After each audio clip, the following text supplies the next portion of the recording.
Hello everyone, I'm Robert Hisee. Most of you will know me, but for you that don't, I'm the UK's #1 unconscious mind therapist. And welcome to the MindKite Podcast. Hello everyone, I'm Robert Hisee, the UK's #1 unconscious mind therapist, and we're at the MindKite Podcast again today. And we have one of Britain's most notorious actresses, Claire Sweeney. And thank you for joining us today, Claire. It's a, I love that. I've never been described as notorious before. Yeah, notorious. The liver-paddling notorious actress, eh? But no, thank you for letting us come to your beautiful abode today. And having you on I'm the just show. so happy to see someone. I've been stuck in my house for weeks, you know. Looking out the windows. It was like a long-lost relative. Like, come in. But thank you very much. I'd like to start the show talking about, the young Claire, the child, what was it like in Liverpool? Like, I love Liverpool, obviously everyone relates it to the Beatles when you think of Liverpool. But what was it like growing up? Because I know you got like areas like Toxteth and areas like this were a bit rough. Was it a rough area for you grew up in, or was it? Yeah, do you know, it was a rough area, but I didn't know it was rough. It was just a normal. I didn't know it was rough. It was just where it's home. It's home. It's all I knew. It's terraced houses, Liverpool. And it is, rough and ready, but I'm proud of it. I remember being a teenager, like going out on my first few dates and stuff. Yeah. And I used to have mates who'd say, oh, I'm embarrassed, to let someone drop me off where I live. I'd say, could drop me off like down the road or wherever. And I'm like, no, I'm proud of where I'm from. I'm proud of the journey that I've had. Yeah, that's fantastic. You've got to be proud of it, haven't you? Definitely. And the good thing about where I'm from as well. It starts with your roots, doesn't it? Everything starts in the roots. Yeah. Loyal neighbours. That's what we had. I remember playing out in the street in the summer when I was a kid, getting squirty bottles, very liquid squirting and all that, And I remember the water fights. Yeah, do you remember the water fights? Yeah, Street parties, yeah. Yeah, trestle tables. And the neighbours all knew each other. I know on my estate in South London, Bermondsey, that it was a dangerous estate to go on if you didn't know anyone, but the parents looked out, so I'd get grassed up. Robert's just smashed the window. I'd be like on the other side of the estate, and they'd all keep in touch with each other. It was a good little community. I remember years and years later when I did Celebrity Big Brother, the very first one, like the Daily Mail, it was all trying to pay people to do stories on me. And I remember they offered a few of the neighbours who probably could have done with the money, and no one would talk. And I just thought, that is great. That's where I'm from. No one grasses anyone up as such. Yeah. Everyone's loyal. And my mum still got the same neighbours that she had. My mum has been in that house since she was like 18, 19, and I grew up in the house and she's still there now. And then years later, I got a nice flat down in the docks, and I said to my mum, do you want to live in the apartment? She went, no. What would I want to move for? I know. She's happy where she is. It's rooted there. That's nice. So what was it like? So when you was growing up around these, you enjoyed it? It was just a nice childhood overall? And Yeah. I remember like... How did you get into being like a little actress then? How did that start? I got into acting by mistake. I started off singing in clubs. I remember, so my brother... So how old was you when you started actressing? I'll tell you what happened was, I was 26 when I got into acting, but my brother, he was kind of getting into trouble when he was a teenager, and my stepfather put him in the army cadets, and he went in the army, and that straightened him out. That's good. I remember when I was 11... they said to me, you need to get a hobby, you need to do something. And I used to watch Fame as a kid on telly. And there was a dance school opposite, the Irene Crilly School of Dance. So my mum said, we'll put you in there. And I remember being nervous and all that. I started on the back line. Did you have all your leg warmers and all that? Yeah, it was disco dancing. I remember being on the back line of the dance class, and I worked my way forward, and then I ended up Northwest Disco Dancing Champion. And I did all right. Wow. And then I was due to go to the local comprehensive.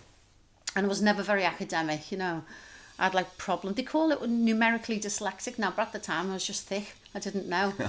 And I was due to go to the local comp, and it was the school my mum had gone to. My mum took me down to the school, and it was the same headmistress she'd had who'd literally traumatised her as a kid. No. And I saw my mum kind of go white and sweat. She said, I can't put you in there. And my stepdad, he was a butcher. And they went, well, we'll try and get you into a stage school. So God loved them. My dad grafted. My dad was like Del Boy, selling all kinds off the back of his van, to get me through school. And they got me into this private stage school. And then I got a prize for singing. I didn't know I could sing. And they said, you didn't know you could sing? I didn't know I could sing, but I got this prize for singing at school. And my dad went and told there might be something here then. And I started singing on clubs. And my very first gig my dad bribed the concert secretary at the club with a leg of lamb to let me sing, right? That's brilliant. And I was 14. It's pensioners' night in the Montrose Club in Liverpool. Oh, that's amazing. And I come out, I've got like this bridesmaid's dress on. I come out, and the concert secretary says, ladies and gentlemen, please welcome on stage. She's only 14 years of age. Give it a chance now. Please welcome to the stage, Claire Jane Sweeney. By the way, the bingo tickets and butties have been served to the back of the room. So I walk on and everyone's ran to the back of the room. And that was it, baptism of fire. That was it. Started singing in clubs. And that's how you started, didn't you? Yeah, earning and what money. did you do? Like a little circuit around Liverpool? Or did you go up to I used Manchester? to do all the clubs. I'd do the North Wales, all the holiday camps. I remember going to Blackpool one Sunday afternoon, and we got there, and I was meant to be on after the strippers. And my dad went, oh, babes, no, we're not singing here, you're not following the strippers. And when did you start this then? What age was you then? 14. 14? And I was earning money. Yeah. Wow. I used to get frustrated at school because I'd have the maths teacher trying to teach me, like, Johnny's got 10 oranges and Frankie has 6. And and I was like, I don't need this shit. I just need to count my wages. Do you know what I mean? I was getting frustrated because I just wanted to work. That's mad. So did you not do good at school at all? Did you like school at all? Did you not like it? I loved it. I went to a stage school, so I used to do singing and dancing. I was not academic, but I knew.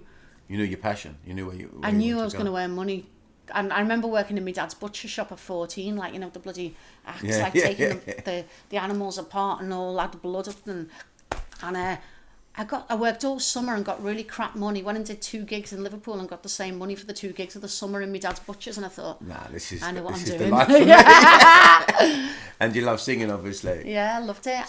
So where did you get into, like, how did it go from singing around the bars into actually, you know, theatre and getting onto Brookside? I mean, what come first? How did that come about, the acting from the singing? So in those days, you're talking the 80s, we used to do like summer season, where you'd go and support. I remember going to support Jimmy Tarbuck and Kenny Lynch in Weymouth, right? I loved it.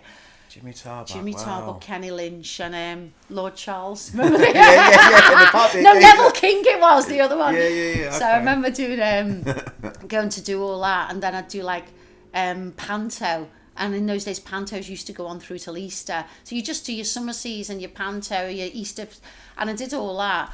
And I remember I wanted to travel the world. I wanted to see the world, so I decided I wanted to work on cruise ships. And my agent called me just before I went to work on the cruise ships, and she said, there's a part come up in Brookside for a singer. Do you want to go and audition for it? I went, yeah, okay. So I go and I couldn't make the audition, that was it. And she sends me for another part. I go and do this audition, and it was to play Jimmy Corkill's daughter, but I didn't want that part. I wanted the singing part. Did the audition, and I said, look, do us a favour, will you consider me for the singing part? I don't really want this part. And they went, all right. Then they phoned me and they offered me the part of Lindsay Corkill. Oh, wow. And I said, I can't do it. I've been offered 6 months on a cruise ship. I can't do it. And they said, well, it's only 1 episode. So I did the 1 episode, went away for 4 years on the cruises, travelled the world, got bored, decided I wanted to come home. And I wrote a letter to Brookside, and I really believe in fate and kind of what's meant for you will happen at the right time. And the day the producer got the letter, me saying, can I come back into Brookside and take that 1 episode off you, was the day they were doing a future storyline meeting, and they were moving Jimmy and Jackie into the Close. Oh my so God, it literally landed that day. They were all going to the Lake District. And he went, right, let's bring her in. And I come home and... That's amazing. Became a gun-toting, drug-dealing lesbian. What's not to like? About That's that? Notorious. 100%, Claire, 100%. Oh, that's brilliant. So then that was it. The career kicked off in Brookie. And that was that like around being a local star around the neighbourhood, like coming from, you know, where you was. What was it like becoming like overnight sensation in your local town? Well, Liverpool's different, you know. Is it? You're not allowed to get Billy Big Bollocks in Liverpool. Do you know what I mean? Yeah, they just put you straight back in your place. Yeah, I was a fan when I worked on the cruise ships. I used to, my mum used to send me the Betamax tapes. Betamax. There was like a TV with like a video Betamax at the bottom. Yeah, that was it. Yeah. Like Robocop. And I remember I used to watch it on the ships, and I couldn't believe I was going into it. I remember the first day. Remember Calms? The little tablets. Yeah. Going in with like my handbag full of Calms. I was like popping me Calms, terrified. And I was such a fan, and I was like in the chair next to like Sinbad and Sinbad, Mick Johnson, yeah, and I was made up. Him, Yeah, but I'll tell you what else I was happy about. I was happy to be home because I've been travelling for 4 years. I'd lived in London before that. I was glad to come home. So you've already had a life before life even really kicked off for you, really. I started grafting at 14, and I was 26 when I started in Brookside, although I looked about 12.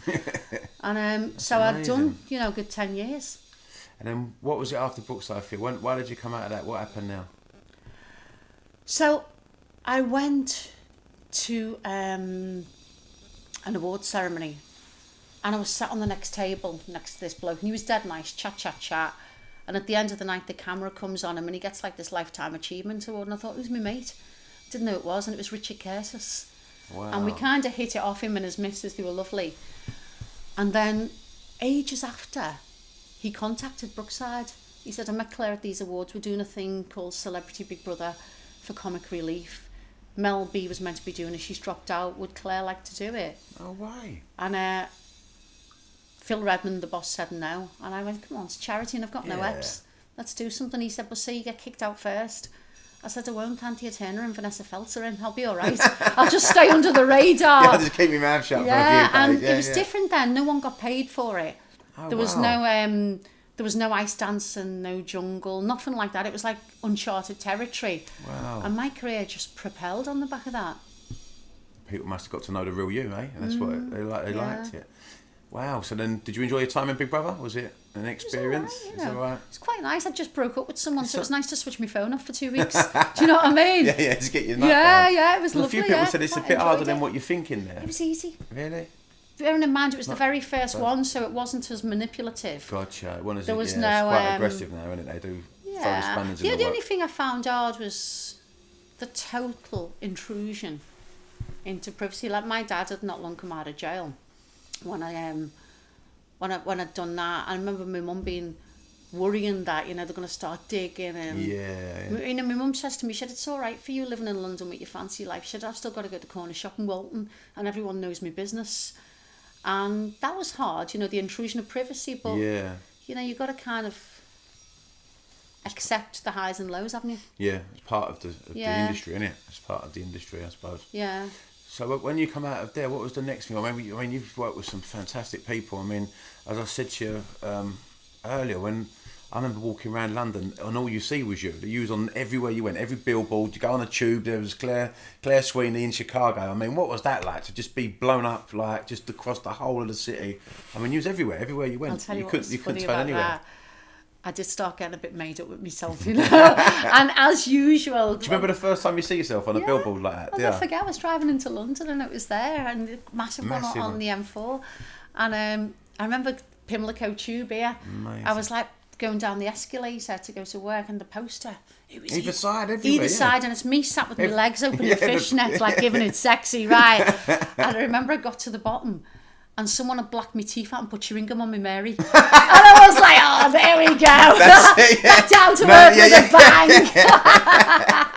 That's when you know you cracked it, isn't it? That's when you know I've been defaced,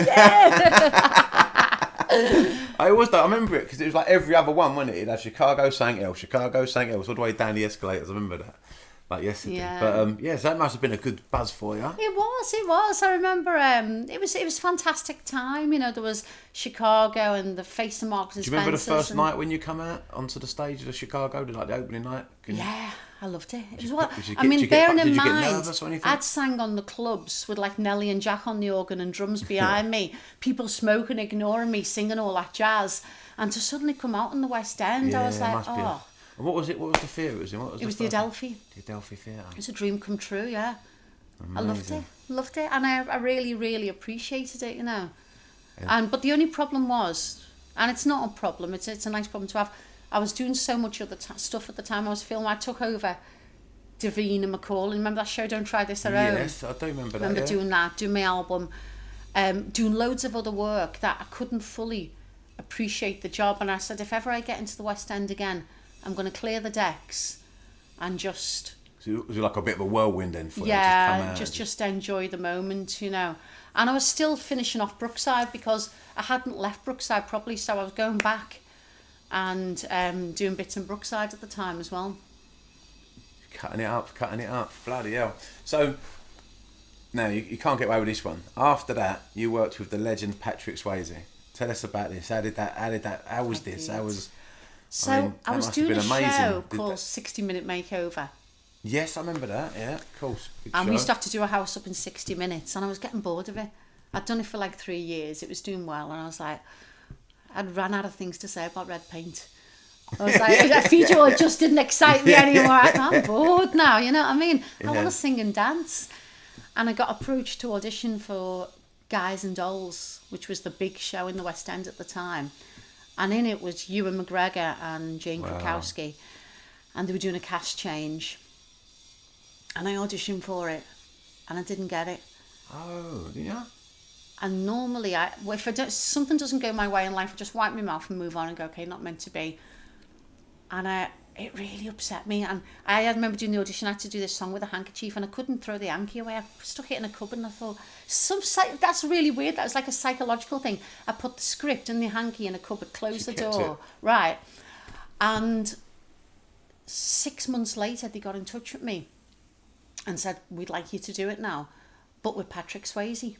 Shut up. And my agent tried to talk me out of it. And she was like, darling, she said, never quit a hit. 60 Minute Makeover. I said, if you had to choose between a paintbrush and Patrick Swayze. Yeah. It was not rocket science, you know. And I did it. And I cleared the decks. I didn't do any other job. And it was probably one of the happiest jobs I've ever done. Can I ask you a question? No, like you said you didn't get it and you put the script away. Did you still have thoughts about being in the show? Yeah. Was it still like visions going in your head? Still, if I'd have got it, I would have done it opposite Neil Morrissey, and he did it with a girl called Sally Ann Triplett, and then 6 months later. So it worked out for the best. Yeah. Again. Yeah. Pure alignment. But was you thinking about it constantly throughout that sort of time? No, I moved on. But it was there in the cupboard. I knew it was there, and it was like life imitating art, I suppose. You know what I mean? It was there in the cupboard. Then it came out. That's and amazing. I'll tell you a lovely story. Every night I used to have to kiss Patrick on stage. And it was great. You cracked it then, didn't you? I know. Painting walls or kissing Patrick. I did chuck the tongue in a few times, you know, for the team, you know. And then when Patrick was leaving, they were bringing Don Johnson. Remember Don Johnson, Miami Vice? Right, yeah. And he turned up, right. And I didn't get on as well with him as I did with Patrick. And I knew my idol is Barbra Streisand. Oh, okay. And he'd had a long affair with Streisand, and he broke her heart apparently. Right, so on the you didn't like him anyway. Then, on the last night, I thought I'm going to chuck the tongue in here, right? So we're doing this tongue, and then we come off stage, and he went, "Whoa, hey, what was that about? Woo, hey, did it?" I went on. You've lips that tongue. It wasn't about you. I said, that is the closest I'll ever get to Barbra Streisand. Brilliant. That brought his ego down. Well, so you've lipsed up Patrick Swayze and this is... Lipsed up? Lipsed up. Is She's that been a London lipsing, thing? yeah. Lipsed up? Yeah, chirpsing, another one. That's what does chirps mean? Lipsing. Is that tonguing as well? One. Yeah, tonguing as well, yeah. We used to call it Frenchies Frenchies, when we were French younger. kissing, yeah. My boy calls it chirpsing. Chirpsing, brother, the chirpser. Yeah. Chirps. So that's amazing. So Patrick Swayze, I mean, this is an exclusive, guys. You heard that.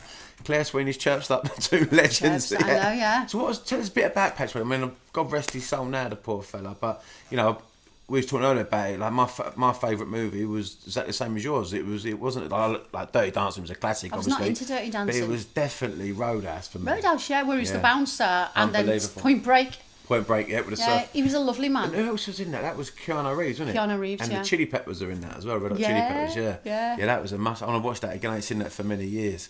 Didn't he die at the end of it? I can't remember now. Yeah, he does a big surf, a did, big wave. That's it, yeah. He lets him go because he knows he's going to kill him. Yeah, brilliant movie.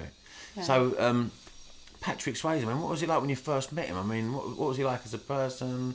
How did you two build a relationship? Was it? Well, I'll be honest with you. I don't mean to sound rude and disrespectful, but I was never into him in the 80s. So you didn't have that starstruck thing anyway. I like films like bloody, Scarface and The Godfather and The Business, which we were talking about. They were all the movies I liked. Yeah. I wasn't into Dirty Dancing and all that. I know some of them were later, but so I was just like, I hope he's not a knob. I hope he knows his lines and turns up and he's all right. Do you know what I mean? And he was an absolute dream. And what was lovely about him was his vulnerability, which is what we all appreciate in life, isn't it? When someone has this persona and this image, the minute you see they're not as they're cracking the vulnerable, it made me feel very protective towards him. And he was just an absolute dream. And I remember being on stage with him, and he'd look in your eyes, and I'd forget there was 2,000 women watching every night. I just launched straight in. Every night I fell in love with him. And the thing about our job, right, it was like when I was a lesbian in Brookside. You know, in real life, I might not have the nerve to dabble, but you get to do it on camera and it doesn't count. Yeah, it doesn't count. I'd like snogging Barry Grant and doing bed scenes with him. I'm not being unfaithful. Yeah, no, it's not, all right. It's not real. Every night, you know, I'd fall in love and snog Swayze, and I was like, it doesn't count. I bet you had a lot of do my job. jealous friends, didn't you? Yeah, a jealous boyfriend. Oh, yeah, I bet you did. Yeah, wanting to knock him out. I was like, no, it's work, babes. Yeah, it's only work. Yeah, get with it. That's the blinder. Pretend. Wow. So, like, we were talking a little bit earlier about gratitude and stuff. Do you practice a lot of gratitude, visualizations? What does Claire Sweeney do for a mind to move forward? I do. I'm very, very loyal. Yeah. To my detriment sometimes. I think loyalty is really, really important in life. Definitely. I'll tell you a nice story in a minute where loyalty's gone against me in life because I've stayed in situations for far too long that I shouldn't be in. You know, work, boyfriends, things I should have moved on sooner. Yeah. But I've stayed loyal. And stopping and appreciating what you've got and enjoying the moment.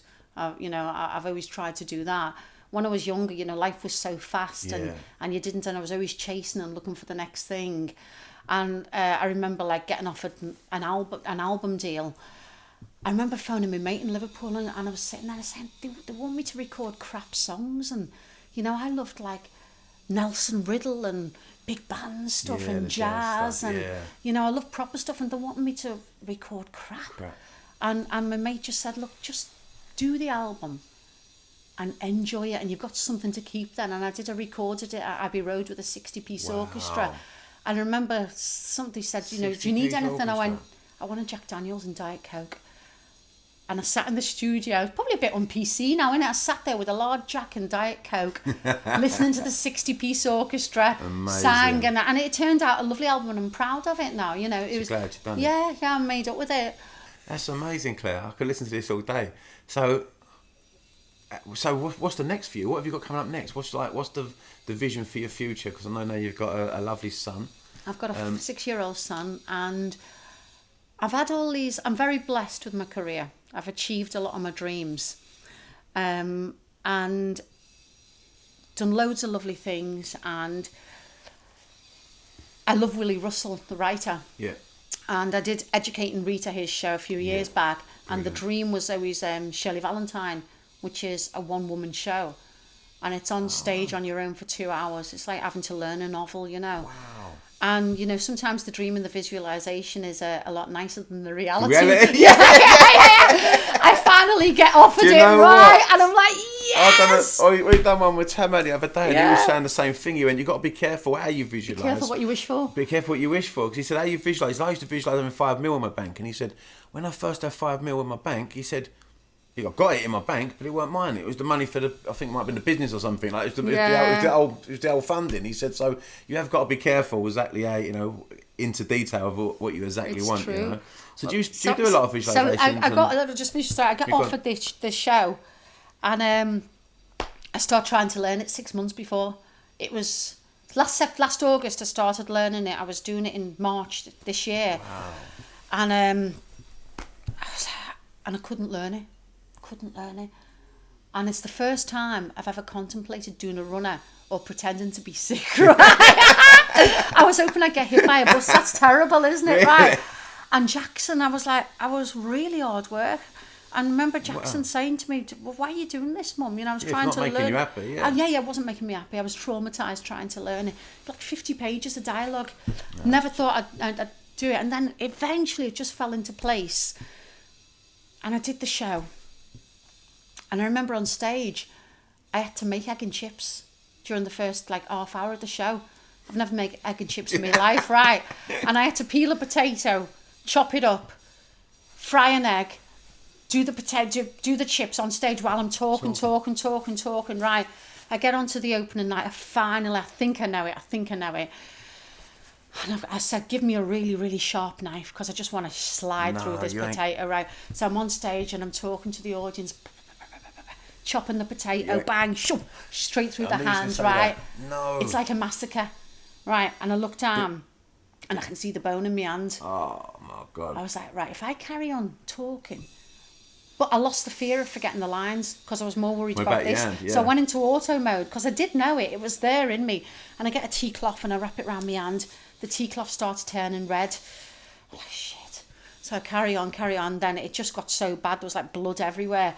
And I said to the audience, now Shirley Valentine's a Scouser. I'm a Scouser. And I went to the audience. I went, look, this is really bad. I'm going to have to stop the show. And they thought it was like Shirley Valentine talking. So they all start laughing and cheering. I'm going, no, I'm serious. No, seriously. I'm like really bad. I said, but I will. I thought, I'm not letting my understudy go on, right? I've learned I've like worked my nuts off for this, right? This is the first night of the show? Opening night, right? No way. So I go off.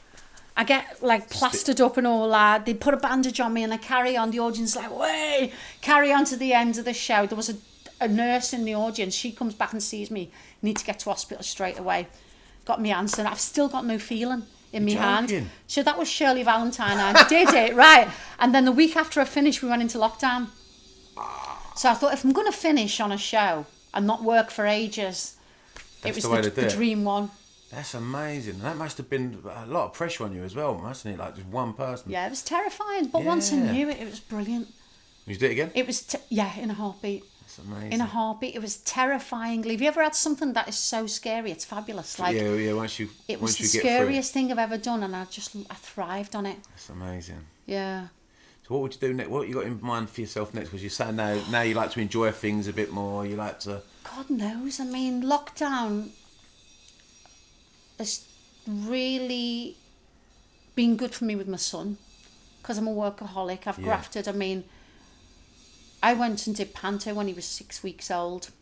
So my son was getting breastfed by me dressed as a genie. You know what I mean? Poor kid was like living in dressing rooms. And just to walk him to school every day and collect him and come home and watch Harry Potter on the sofa, that's lovely. I love opera. And I've started like doing opera lessons online, studying, training the classical side of my voice. Wow. So I do my opera once a week. Would you think about doing a piece one day? I love it. I love it. I mean, I'd never, be good enough to do professionally, but I certainly put it into my act of my show, do one aria. So I've never had time to do that. So I do my opera once a week. I've started dealing with other stuff that I've never had time to deal with, and just kind of getting life in order. When you train for a show, and you say like Chicago, for instance, do you, when you're going through the process of learning these lines and stuff, do you visualize the show? Do you is it just a lot of repetitive? What's the process for you? How does that work? I'm crap at it. I'm crap. Some people have got photographic memories. When I was on Brookside, I'd go home and I'd be up all night studying my lines, and like Paul Usher or Mickey Stark. What keeps you wanting to keep going? What's the driver behind you? I'll tell you what it is. It's a good question, that. I'm proud of where I'm from in Liverpool, and I'd never be ashamed of it. I'm very, very proud. And I've had a fabulous life. I've travelled. I've seen the world. Bloody sang at the Royal Albert Hall and met royalty and met great people along the way. And I've achieved a lot of dreams. And it was the fear of losing it. When I was from being a kid, I realised money gives you freedom. And it gives you the freedom to walk away from situations you don't want to be in life. Yeah. Whether that be a relationship or environment or, from a young age, I realised if I've got money, I'm free, I can walk. And it was the fear of not earning money. That's why I've never done a line of coke in my life, because that fear of that photograph, that one situation, do you know what I mean? Yeah. If I haven't got my independence, I can't walk away. And now I'm a single mum as well. I've got to look after Jackson. Yes. Yeah. And I need to. So I'm blessed that I love my job, I really love what I do. And I've realised during lockdown as well, my job is my social life. Yeah. Which is a bit funny because, like, if I go to theatre for a night out and I've got all my mates who I hang out with who are all in the business. I've got, in Mallorca, I've got a separate group of friends who are not in the industry, who I value and treasure, you know. But so it's the fear of not earning and not working because, first of all, my job feeds my soul. And secondly, my job pays my wage, which feeds my son. You know what I mean? That's so, right. yeah. And, okay, that's interesting. It's the fear that drives you. It's the coming away from, not going back to that sort of your roots where you grew up, where you had nothing. It's like that's what you don't want no more. You want the opposite for that, and you want the opposite for your son. I'm not flash. I've never been one for wanting big flash cars you're not flash or at all. You're flash down stuff. to Do you know what I mean? But I like nice things. But I'll tell you what was funny about that. I always used to love really lovely hotels, 5-star hotels, which I still do. Yeah. And when I had Jackson, I had this real craving to take him to a caravan. Because as a kid... The best holidays in the world. The best holidays. The best holidays. I was doing hairspray and they used to put me in these luxury apartments and these beautiful hotels. And I was in Cardiff doing it and they went, where do you want to stay? Do you want St. David's? I went, no, I want to stay in a caravan. And I found this caravan park, Treco Bay, right? And my mate H, who was in Steps, I phoned him, I said, staying in Treco Bay. He said, what are you staying there for? And it was all like women with, purple hair and gold teeth, and I loved it. I was like, I've come home, this is brilliant. You feel like you're in your I roots, really loved it. I wanted Jackson to experience that joy I had as a kid. I was speaking to someone the other day, and they said they took their son, like their son's like in their mid-20s, late 20s now. They said when they were a kid, they took him all around the world to all great countries, and they were spoiled him rotten. And they go to him now, what's the best holiday as a kid? And they go, caravan. You know what I mean? Because the kids can just run wild with other kids and just get dirty. Do you know what I mean? Running with the woods. That's what we were talking about at the beginning. Memories of when you're a kid. I remember the Jubilee, Diana and Charles's wedding, street parties, which was brilliant. Squeezy bottles, all kinds of. I remember. You remember the mothers scrapping in the street, and it was fabulous to watch. It was like, but it's. I don't think. It's not the poshest area. I just have these lovely, warm memories, and Alan and Maureen next door have been there next door for like 25 years. Great neighbours. Yes, man. I remember growing up in South London. They used to be broken on their estate underneath. They used to all the joyriders in the 80s. It was easy to nick a car down. That popped the thing of a scaffold pole. So they'd always on a Saturday morning. There'd always be nicked cars. Me and my mate, he used to knock on a Saturday morning with BMX. Right, we've got it was an RS Turbo. There'd be an escort van, and that's how I learned to drive. I used to get in there, stick the screwdriver in, we'd rip all the spoilers off, take the batteries off of them, and go and sell them for. I look back now, his older brothers give us a $5 each. We used to give him Pioneer stereos.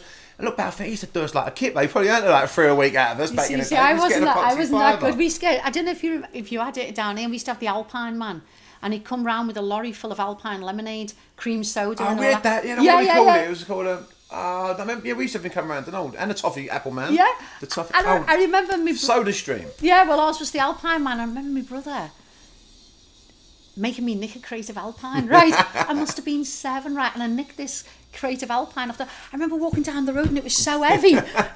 And then another time he held me ankles and chucked me in a freezer to nick some chalk ices in the newsagents. I was like, that's terrible. Oh God, I'll tell you one story. Because I grew up a Catholic. And I really believe in karma. Things bite you on the arse in life. And it's happened to me too many times.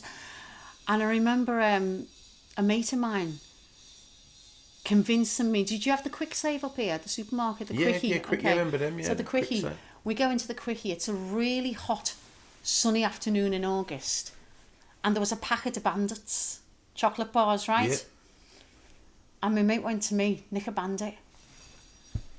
Oh, okay. So I nicked. I couldn't take the packet, but I took one Bandit, right? And I remember running home, and this Bandit was melting in my hands, right? And then palpitations. I've nicked this Bandit. And Tina Armstrong, she goes back to her house, and I go into my house, and I go up to my bedroom. My mum wasn't in. I used to have my own key. Okay, and go upstairs. I've got this Bandit, and I looked at my bed, and there was a pair of feet under the bed. And our house was getting burgled, and it was the burglar. Shut up. Our house was getting done, and he hid under the bed. And I've got this Bandit in my hand. And I run out and go to the neighbours. And I convinced me, because I was a Catholic, I went to a Catholic school, I was convinced it was God punishing me for nicking the Bandit. Wow. Or else got done. Is that in a quick karma? Is that in a quick version of karma? And then years later, I remember going to a health farm, and I'm ashamed to say this because I'm a grown up and I made this choice. I'm ashamed to say. And I remember seeing the bill, and there was like a few things they hadn't put on the bill, and I thought, sod it, it's their mistake. It's their mistake. And I get in the car and I put my foot down and zoom, and I got done for speeding. I was like, so that was it. Karma's a bitch. Yeah. It probably works out to the penny as well, what you got away with. Yeah, so now I can't lie. Cannot lie. I'm terrible at lies. And just tell the truth and try and do unto others as you'd have done unto yourself. Yeah. What would you advise any sort of like new up and coming actresses or actors out there, getting into the game? Is there any advice you'd give them? Out of all your looking over your career, because you have had a phenomenal career. I mean, I think we're just missing this point. You've got a picture on your front room wall of you standing next to the Queen. Well, I mean, what was that one about? That's amazing. I was the Force's sweetheart. So that was in 2002, and I was the first entertainer into Afghanistan. Wow. And so they asked me to do a trip. Wow. I remember I started off in Dubai, sang on a submarine in Dubai. Then I went to Oman and sang in the desert. I remember all the guys from the American Army barracks came over, and they're all in the desert, the trucks, and they put the headlights on. Oh, it was absolutely brilliant. Mind-blowing in the desert, right. Did this show with a load of dancers behind me. And then I went to Afghanistan. And was it scary at points? Was there I wasn't scared. I had no fear. And I remember my mum saying to me, aren't you scared? Aren't you scared going to that Afghanistan? I said, Mum, if I can handle myself in a night out in Liverpool, I'll be all right in Afghanistan, you know what I mean? With loads of soldiers around me, I went to Afghanistan, and I said, okay, where am I? What did you fly out on? Some sort of army? The big army, the helicopters? The big plane, like the big army. What's it called? A Chinook or whatever. No, Chinook's the helicopter, isn't it? I remember. When the big backdrops down. Yeah, that's it. Wow. And when we landed, it went into darkness. I said, "What's happening?" They said, "Oh, the plane before us got shot at." Right. So we land, and I get to Camp Bastion, and at the time, everything was about Iraq. With the full focus was at Iraq, and I remember the soldiers in Afghanistan saying to me, "We feel like the forgotten army," and they were building Camp Bastion themselves. And I remember sleeping on the floor in a sleeping bag, and they got showers with bags of water, sang on the back of a truck. And I'll tell you what was amazing about that trip for me. With my brother being a squaddy, I stepped into his life, and a lot of them knew my brother, and they were like, "Oh, you're Sean's great. Sean's a legend." And I was Sean's sister. I was dead proud to be his sister, and get an insight into his life, and so opened your eyes to what he's actually been through. I thought, what? In our family, I've always been perceived as like, the one who's done all right because I've done a bit of telly and schlepped around in a pair of fishnets. And I was like, no, my brother's the legend. My brother is a hero. Yeah. Absolute hero. Did he tell you any stories what he's been through? Because a lot of soldiers seem to keep it. He got very, very badly injured in Northern Ireland. He was medically discharged, and he doesn't talk about it a lot. No. But he's got a very, very happy life now. Good. Great missus, kids, and he's fantastic. So, what was it like meeting the Queen? I'll tell you that picture there is me. It's Vera Lynn, Bradley Walsh, Bruce Forsyth, the Queen, Prince Philip, and I've got a strapless dress on there. And I remember the Queen shaking my hand and standing in front of me. Then Prince Philip shaking my hand and looking at my tits and saying, "Nice dress." I was like, "Your missus is there." She's the Queen, you dirty I thought, my God. Brilliant. Yeah. It's lovely, that, isn't it? It's lovely. It's a beautiful thing to have. Yeah, lovely memory. And what was she like? Did she talk much to you, the Queen? Not really. She doesn't say much, Yeah, she was just doing a job, poor woman, She's a legend, isn't she? That's absolute amazing. Legend, yeah. So what would you say is the pinnacle, one of your pinnacle moments of your career? Like, I don't know, someone you've met who what was one of these sort of the opportunities you've had? Was there any sort of starstruck moments? There's two. I feel as if I can tell you stuff that I wouldn't normally say. Do you know what I mean? So the first one was, I told you I love opera, and the world's best bass baritone is a man called Sabrin Tervel. And he used to do a concert in his village in Wales called Faenol, and people travel from all over the world to do this Faenol. Yeah. And I got asked to do it for Radio 2 Friday night's music night. And his producers or whatever saw me, and I got a phone call, and I thought it was like Candid Camera, show me age, innit? And they said, we'd like you to duet with Jose Carreras at the Royal Albert Hall. Remember the three tenors? Yeah. Placido Domingo, Jose Carreras, and Shelley, what's your name? No, not Andrea Bocelli. Placido Domingo, Jose Carreras, the big guy, Nessun Dorma. Oh my God, my brain's gone. Anyway, so we want you to duet with Jose Carreras. And I couldn't quite believe it, you know. I was singing with Jose Carreras at the Royal Albert Hall. Wow. I kind of went into training for 6 months. I trained like an athlete, you know. And I remember getting a box for my mum and a load of people from Liverpool, and I'm singing with Jose Carreras. I remember looking at the back of my dad's, used to flash a little torch so he knew where I was. And and so I remember that was a moment. Then another moment, I love Shirley Bassey, proper love Diamonds Shirley. Are Forever. Yeah. And I go to an ITV party, and she was seeing this bloke that I knew. We had a mutual friend. And I go to Buffy at this party, and the dame, I call her the dame, she sat down, and I'm with my ex-boyfriend at the time, and I hear, Claire! I look around, Claire, what's it down? We know Brady, and she's talking about this person we know, right? And she says, sit with us, right? And we sit there, and she loves the champagne, Shirley Bassey, so we start like getting pissed. And she was fantastic. Then I remember Mickey Stark, Sinbad, coming and joining us. And then I remember Simon Cowell coming over. And it was just when those shows start, you know, those talent shows. And she was, I don't like this man. I don't like what he stands for, you know. And she said, you know, in my day, you know, you learn through, you know, the shows through touring. And she's giving it all this, right? But we ended up all sitting together, having a few drinks. And I go to the toilet and I come back. And I can't quite believe I'm sitting getting pissed with Shirley Bassey. I was made up right. Mental. And she's leaning on my boyfriend. And she's singing in his ear. She's going, Diamonds Are Forever. And he's sitting there like terrified. And I just whispered in his other ear, I'll let you fuck her, but let me watch.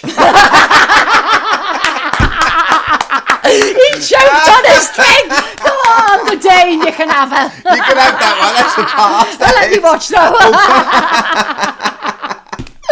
I bet he felt twice as bloody awkward. Oh, he was horrified. The Dane was brilliant. She's an absolute legend. I love her. That is an amazing story. I know. I could talk to you all day, but you got so many more as well. So, how about America? What do you think of America? 'Cause I love America. I love America. Would you ever see yourself going back there again one day? I nearly lived there.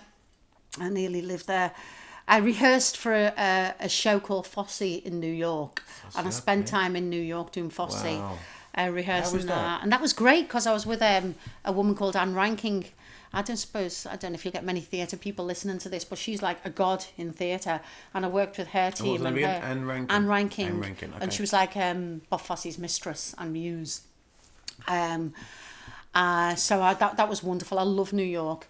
And then in my mid-30s, I'd just come out of a relationship, and I thought, I'm going to go and live in LA. So I've got no kids, no boyfriend, no commitments. You know, I'll rent my house out and go and have a go in LA, you know.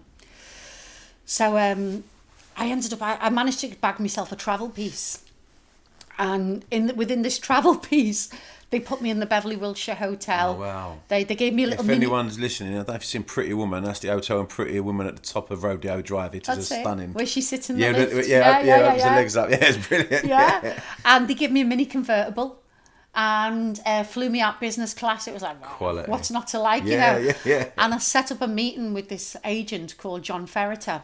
Yeah. Who was like, you know, one of the massive agents, William Morris, Piers Morgan's agent, when he was in LA. And I fly over and I'm just like prepping myself for this meeting, ready for the change, the big change in life, you know.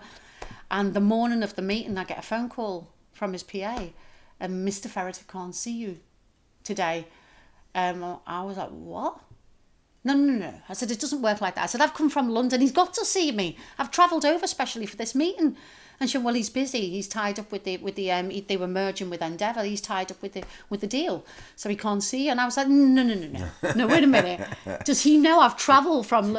And she says, just drop in next time you're here. I said, no, I'm not going to be dropping in next time. I'm here now to see him. It's all about this meeting, right?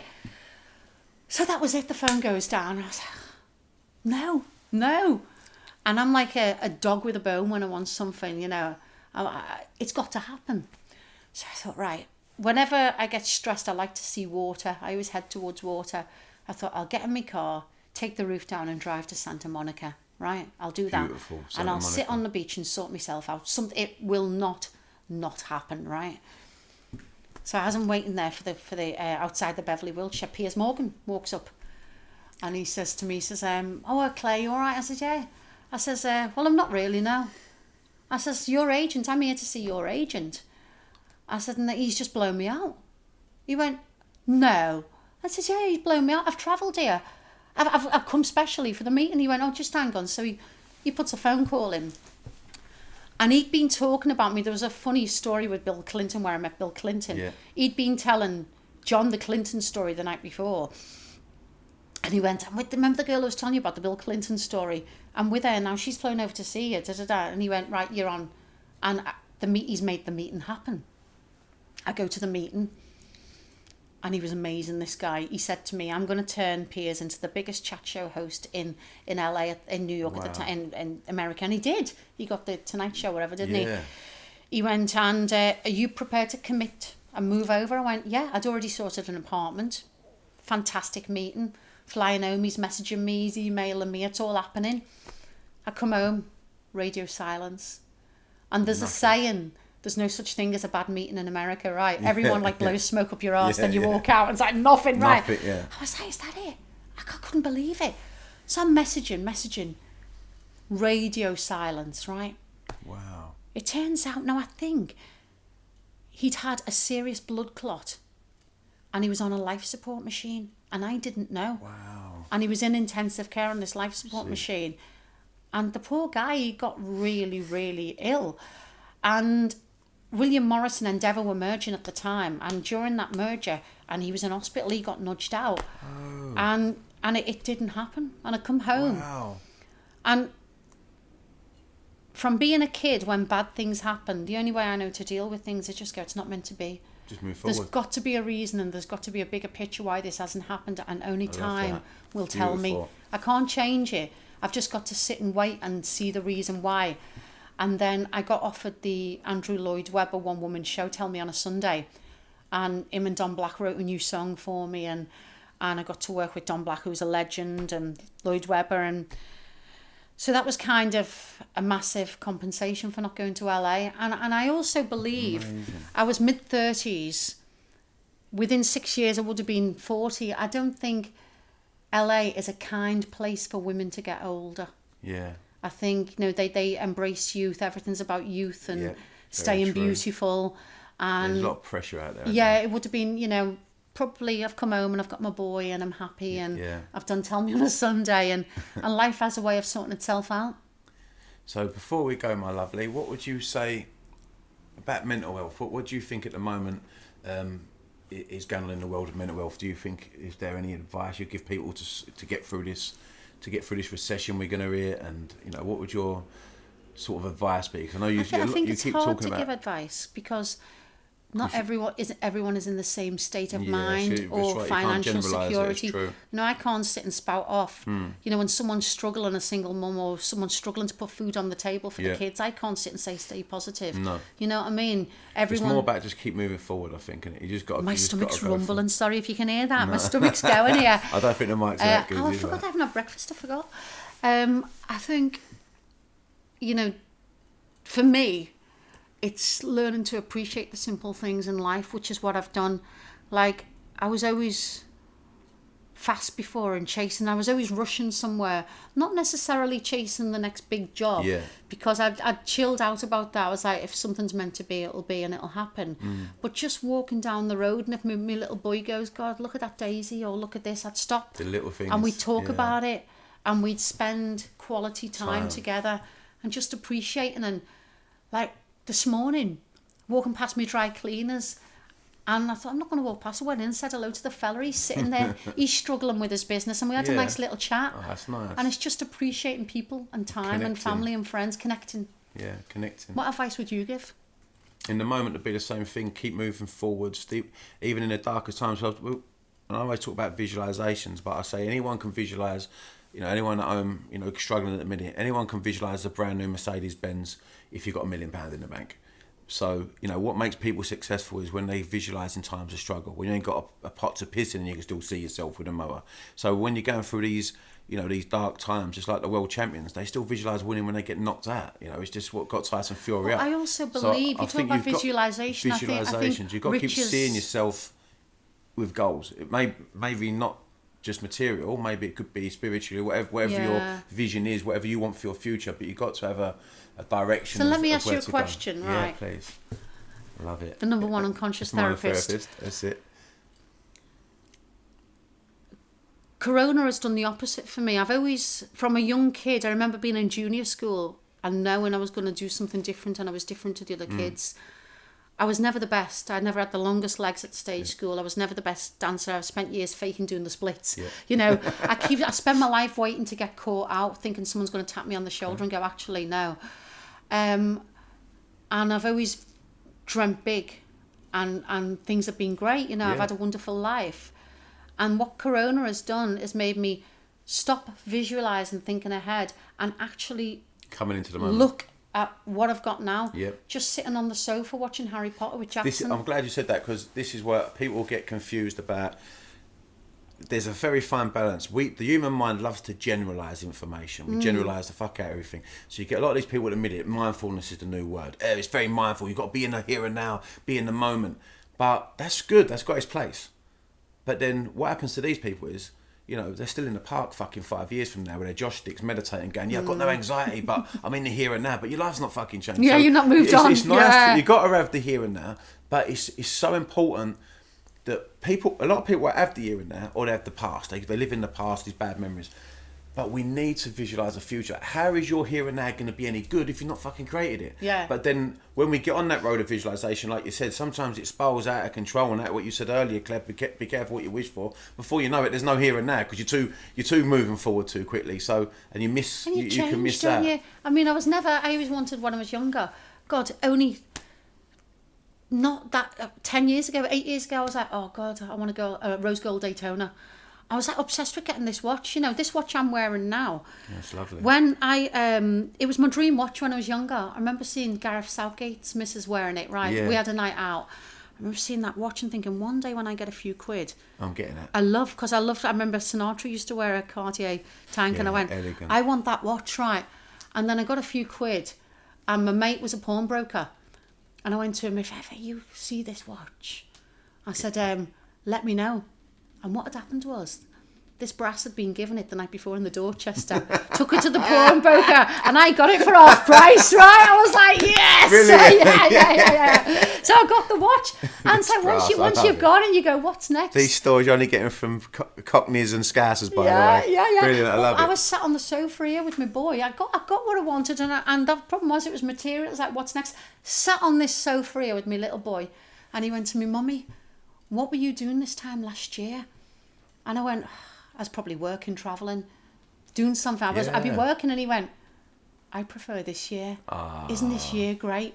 Like one of the worst years in mankind on paper. But this is my what we son's say saying about that to me. generalising. That a lot of us are going to remember the hard times, and a lot of children are going to remember that great time when we spent more time, mum and dad, where we were always around, and we'd done walks in the park and done fucking Joe Wicks videos and stuff together, like jokes about. That will be good memories, but this is the thing. So, and a lot of businesses have fallen and gone under. Yeah, I've lost a fortune on my retreat this year, but then other businesses now are blooming out. Other people have got the other side of it. So and people are changing careers and people are changing careers and creating businesses and earning fortune. Yeah. I mean, who's that young girl? She's smashed it this year. About 200 odd followers beginning of lockdown.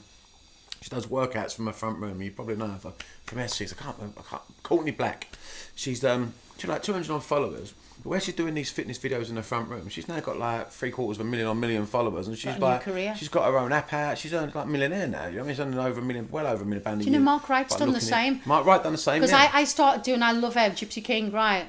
So I'd do his workout of a morning, then I'd do Mark Wright. Mark Wright's was tough. Yeah. And he had this 1 week. I love boxing, right? He had this 1 week with all the boxers on, you know, like Carl Frock. Oh, brilliant. And he had Gypsy King on, he had Tony Bellew, legend. And he had all these boxers on, and they were like, bloody hell, this is a tough workout. And he's made it into a business now with his brother. He's earned a fortune out of it as done well. so well out of it. Yeah. Apps is the new way forward. These apps, they're really taking off. I mean, this little Courtney Black, have a look at her. Her workouts are insane. They're absolutely insane. And she does it, her following, she does it in her flat, yeah? So what happened when she cracked it? She went to go and do it in the studio, and everyone went, "No, we don't." Everyone didn't want to watch it, so she had to go back to the flat. And it's like, I don't think she's allowed to sell her flat now. I had that with Mark Wright. I loved it, and he'd do it in his garden. Yeah, I remember that. And his brother was great. His brother was really good. And then the BBC took him on for a bit, and he started doing it in a studio with the BBC. It just loses that. I didn't like it. Yeah, and weird, isn't it? Yeah, it was different. Yeah, people just love the rawness of something, don't they? Because it's achievable. We've gone with the same approach because of the MindKite podcast. It's, me and my business partner released an app called MindKite. That's what the app's going to be called, and it's for social. It is for mental health. We don't like quite mental health, mental positivity. It's going to be a platform like a Facebook with a mixture of calms, if you like. So you're going to get a wall on there where you can put your day-to-day stuff on there, like how you feel today, and then the community of people in there can sort of help each other out and have little chats and reassure each other, and put positive stuff on there. There'd be no trolling. They'll be straight out. There's no free strikes and that. You're gone. Any disrespect to any other human being. Then in the app you're going to have. We've done the same approach. We've got a guy called Dan Banks, fitness guy. He's a savage animal at getting fit. We do it in the front room. We filmed it all in the front rooms. We've got like little yoga teachers. We've got their yoga beats. They're these girls in Essex, and it's all done to house music, but it's like mellow house music. Meditations being there, mind therapy. I mean, they're going to have vision boards, because a lot of things with vision boards is people can't carry it about them. So do you believe in visualization? I mean, I always knew as a kid that I was going to do all right and things would be different, but I don't know if I ever. It's not a case of believing it anymore. So tell us how you visualize. What you do? You just close your eyes and just see what you want, your outcome, and don't try to figure out how to get there, because that's when people fuck up. So there's a part of the brain called the reticular activating system. It was only discovered about 7-8 years ago, yeah? And it's a group of neurons at the bottom of the brain that works as a filtering system. So basically it's what you focus on, you become. So if you wanted that, when you first see that watch, I guarantee everywhere you went, you fucking see that watch until you got it. Yeah, everyone was pregnant. Everyone was pregnant. Exactly. Yeah. Your mum would come in and go, "Hello, babe, I just bumped into Julie. My cousin's sisters had twins. Must be something in the water." Yeah. You all sit on the same chair. It's that same thing. Yeah. This is the reticular activating system. So it's working for what you want and what you don't want. It don't understand what's good or bad or what you want and what you don't want. It just knows what you put your focus on. Majority of the time, it'll start noticing more. So the more you see yourself with anxiety, the more you're going to start noticing evidence of anxiety. So you've got to be careful. This is why you've got to be careful what you think about. So what we've learned is through science now, visualizations, do you believe in it? Is it law of attraction? All this old nonsense now is gone to the side, because now we've got proof. We can see the neural pathways build in the brain for visualization. Your visualization will be stored in the part of the brain that stores it as a memory, so it thinks it's already happened. But then the RES system goes out and looks for evidence and looks for situations and information to bring this into your life. But it can only work when you don't figure out how to get there. So what fucks people up is this academic intelligence, how not to make mistakes, That's like fate, isn't it? That's right. You've got to look at it. If you look at it in the way of fate, I'm going to see this and it's going to come to me, and it's going to be fate. It's going to happen when it's the right time. If you look at it with that, Guys it will and work dolls, for you. I didn't get it the 6 months before. But you still. Here's one for you, Robert. I keep diaries, and I've kept them for years and years and years. Yeah. And at the beginning of the year, I always write down my goals, and I write thoughts, feelings, everything. I remember Smyths and diary. I treat myself every year to one. And I remember feeling really, really down. Really down. A job hadn't gone my way and things were getting a bit difficult with work. It was a bit of a lean time. And my accountant asked me to find a bit of paper in my office. And I went downstairs and I'm looking for this paper, and I saw last year's diary. I was doing my head in trying to find this bit of paper. So any distraction from finding this paper. Yeah. And I opened my diary and I looked at my goal list from the year before. and I'd achieved every single goal. This and is so interesting. And I went, what am I moaning about? Yeah, I've done my goal everything. list. I've achieved it all this year, and I'm sitting here still not happy. Get a grip. You know, it was a real wake up for me. But I also think this is a tricky one because we're happy achieving our goals. Life that becomes unhappy when we've got nothing to move forward to. So, you know, like at the minute, some people are getting a bit depressed because they can't go to work, they can't go out, and everything becomes here and now. So, again, it's that 50-50 thing. We still, like, you've achieved the goals, but you was happy making them. You only I wanted more. This is it, and that's good. Yeah. And that's not a bad thing, trust me. Don't take that thing as a bad thing, because once you get your goal, you get this moment of, you know, overwhelming, yes, I've done it. And 2 or 3 weeks go by, What's next? Yeah, and that's why people go to me, I just want to be happy. I go, what do you want from me? I just want to be happy. What is happiness? What is happiness? Happiness is, you've got to have a goal to be happy. Your happiness comes from achieving while you're moving forward. Once you get there, it's a limited time and it has to go. So Tell you what I've learned as well. I learned you can have it all but not at the same time. In my life, I've always had, my career is flying, but my personal life has been crap. Or personal life has been great and it's lean with work. Yeah, I've never had it all at once. Energy flows where the attention goes, they say. So it's where you put in the majority of your attention, your filter will start working for you. So he's trying to get that balance right. But I've got to bring this up. I met Peter Crouch in Portugal this August. And I was having a chat with him, and it's really mad what you just said. And I said to him, everyone I meet, you know, who's at the elite, I always talk about visualizations. And he went to me, Rob, it's so mad. He went, because when I was about 14 or 15, he went, we had this coach come into I don't know what team he was with, like, at an academy. And he said, write down your 10-year goals. And he said, I've written all my 10-year goals down, including playing for England.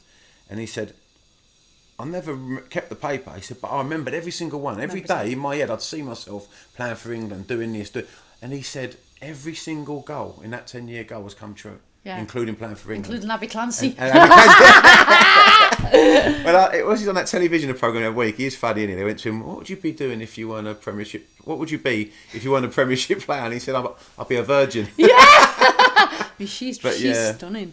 Yeah, they seemed a really happy couple. You know, like, and he said to me, I suffered as a kid. I didn't really have a childhood. I played football, so I didn't have a girlfriend until I was 23. He said, but now look, I've got the life to do whatever I want. He said, now I won't change a thing, because now I can do anything I want every day of the week. So, you know, good luck to him. So, be a virgin. But it's great, isn't it? So thank you for your time, Claire. It's been amazing. You know, it's been lovely we've got talking to you. Brilliant stories there, which you know, it's just amazing the people you've met, and I'm sure there's bloody millions and millions of other stories that you ain't even, you know, even tell us about. Some you can't tell on camera. You see me going down the Thames with concrete on the ankles. The liver paddling way, eh? Yeah. But no, thank you very much. It's been such a pleasure, and thank you everyone. We'll be back again next week at the MindKite Podcast, and a big thank you to the wonderful Claire Sweeney. Thank you.